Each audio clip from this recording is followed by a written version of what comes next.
ये एक सवाल है कि मुहर्रमुल हराम के महीने में शादी करना, ढोल बाजे बजाना जायज़ है?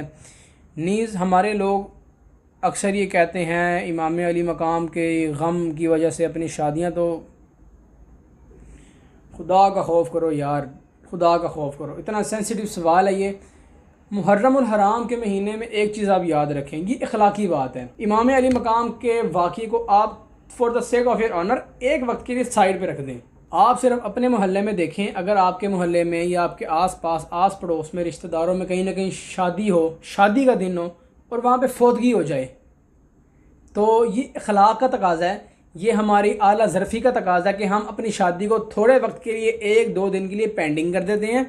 उनकी गमी के अंदर हम शरीक हो जाते हैं कि यार उनको ये ना हो कि यार हमारी तरफ फौतगी हुई है और ये ढोल बाजे बजा रहे हैं। तो ये अखलाकी चीज़ है, ये आम इंसान के साथ आपका रब्त है।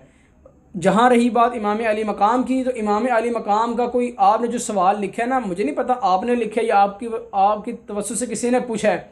जिसने भी पूछा है और उसने इस मेंटालिटी के साथ पूछा है कि वो इमाम अली मकाम को नाउज़ बिल्लाह मिन ज़ालिक कुछ समझ ही नहीं रहा कि उनकी गम हुई, उनकी फौतगी हुई।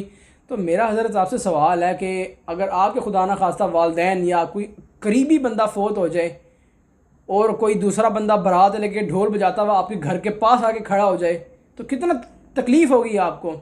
एज इट इज़ इमाम अली मकाम का कोई मुकाम और मर्तबा कोई आम मर्तबा नहीं है। इस चीज़ को आप समझें, ये अखलाकी बात है कि मुहर्रमुल हराम के महीने में, वैसे देखें मेरी बात सुने, शादी कोई हराम नहीं है। शादी मुहर्रम, सफ़र, रबीउल अव्वल, आखिर तक, जिलहज तक के महीने में कहीं पर भी शादी करना कोई हराम नहीं है, मगर कुछ तकाज़े इस तरह के होते हैं, कुछ कंडीशन इस तरह की होती हैं जहाँ पे आपको देखना पड़ता है।